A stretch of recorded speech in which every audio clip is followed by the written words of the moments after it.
Hello everyone, good morning students. In the last video we are discussing soil. In the last video we have discussed about the properties of water. The first property is percolation rate of water. आपका water जो है वो किस rate से percolate होता है. Your next point is moisture in the soil. आपके soil के अंदर कितना moisture present है. So our today's point is absorption of water by the soil.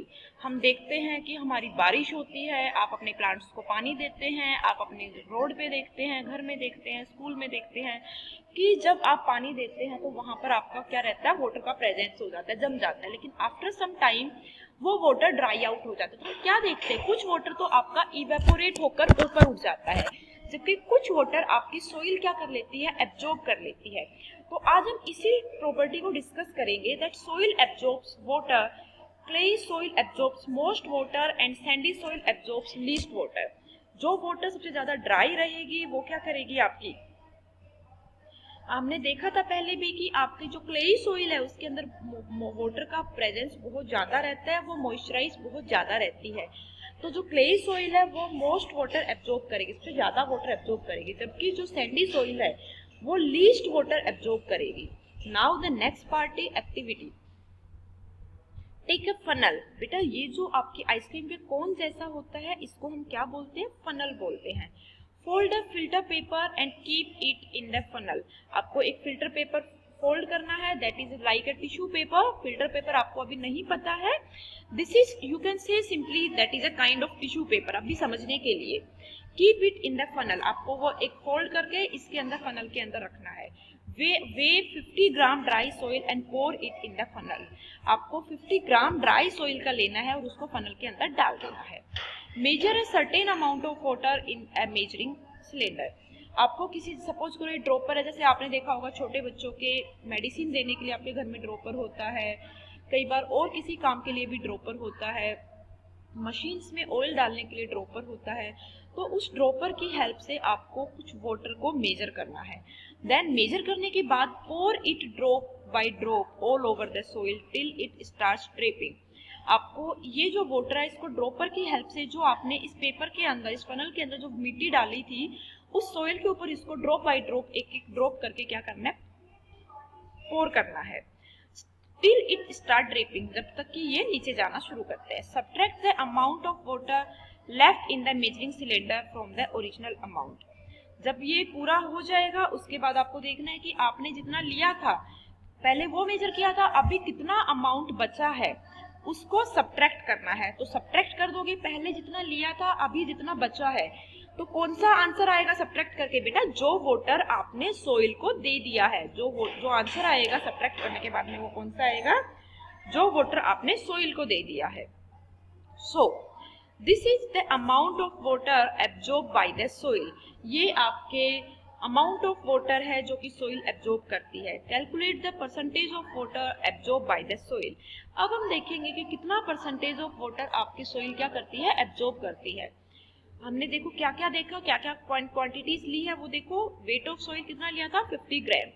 Initial volume हमने मान लिया है वाटर का UmL. यू कोई भी वैल्यू हो सकती है आपकी, 5, 10, 15, 20 कुछ भी हो सकती है. और ये हम किस में ले रहे हैं बेटा, ml को m से मिली, l से लीटर, मिलीलीटर में हम इसको मेजर कर रहे हैं. Next is final volume. Final volume of water क्या बोलोगे, VmL. Initial volume UmL, final volume VmL. Next is volume of water absorb by the soil. Water soil ने कितना एब्जॉर्ब किया, U-V. तो अब आपका परसेंटेज ऑफ वाटर एब्जॉर्ब क्या आ जाएगा बेटा, U-V. जो भी आपका एब्जॉर्ब किया वो water upon weight of soil, that is 50 into 100.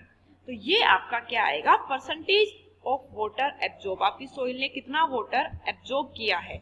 तो हमने क्या किया, सबसे पहले हमने इस फनल के अंदर मिट्टी, पेपर लगाया, पेपर के अंदर मिट्टी डाली, मीटर के अंदर ड्रॉपर से 50 ग्राम की मिट्टी ली थी, ड्रॉपर से हमने पहले इनिशियली वाटर को मेजर कर लिया. उसके बाद ड्रॉप बाय ड्रॉप उसको, जब तक वो ड्रिपिंग स्टार्ट ना कर दे तब तक हम उसको क्या करते हैं, ड्रॉप बाय ड्रॉप उसको डालते जाते हैं. उसकी जब ड्रिपिंग स्टार्ट हो गया उसके बाद हम रोक देते हैं. फिर हमारे पास जो उस फनल के अंदर बच गए, जो उस ड्रॉपर के अंदर जितना वाटर बच गया, we will calculate that water. अब हमें जो इनिशियल लिया था और जो बचा है इसको सब्ट्रैक्ट कर देना है. तो आंसर क्या आएगा बेटा सब्ट्रैक्शन का, जो वाटर आपका सोइल ने एब्जॉर्ब कर लिया है। तो रेट कैसे निकालोगे, परसेंटेज कैसे निकालोगे, एब्जॉर्ब वाटर का volume upon weight of the water into 100. So this is all about absorption of water by the soil. Our next point is soil and crops. What are soil and how it is helpful for our crops?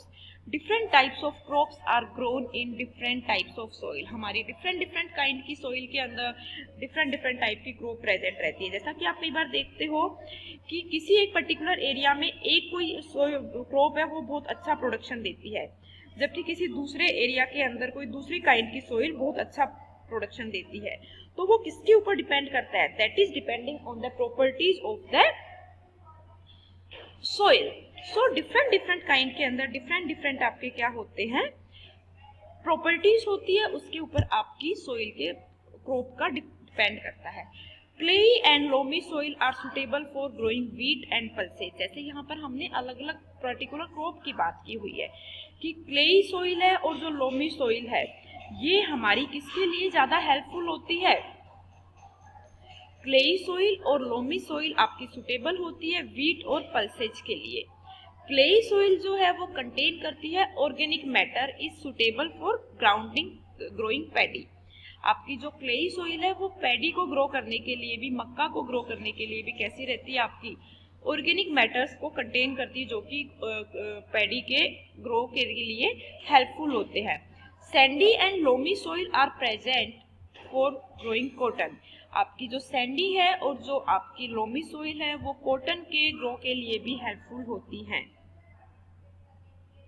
तो ये हमने क्या देखा बेटा, soil और crop के बारे में देखा। तो आज हमने 2 पॉइंट डिस्कस किए, absorption of water by the soil and crop. So इस तरह से हमारा इस चैप्टर का ये वाला पार्ट खत्म होता है। इसके आगे हम एक्सरसाइज करेंगे।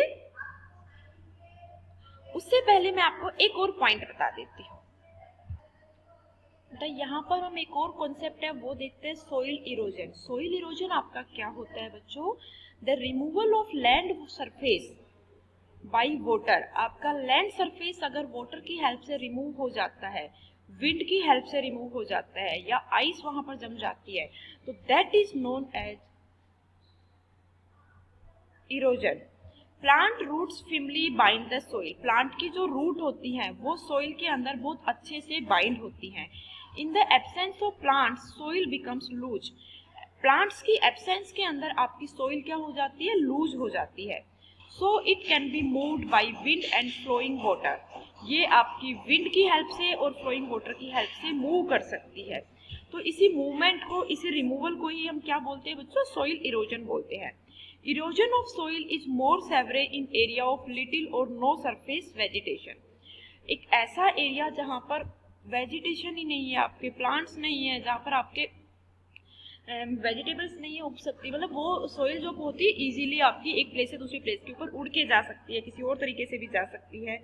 तो ऐसी सोइल आपकी सबसे ज्यादा इरोज करती है। So cutting of trees and deforestation should be prevented and effort should be made to increase the green areas. तो इसलिए हमें कटिंग को अवॉइड करना चाहिए, डिफोरेस्टेशन को अवॉइड करना चाहिए, ताकि हमारी सोइल इरोज ना हो, हमारी सोइल कैसी बनी रहे, हेल्पफुल बनी रहे। तो इसके लिए हम क्या देखेंगे कि ये सब चीजें हमारा सोइल इरोजन के अंडर आता है। तो हमें ये हेल्प करना है कि हमें सोइल इरोजन होने से प्रोटेक्ट करना है, प्रिवेंट करना है।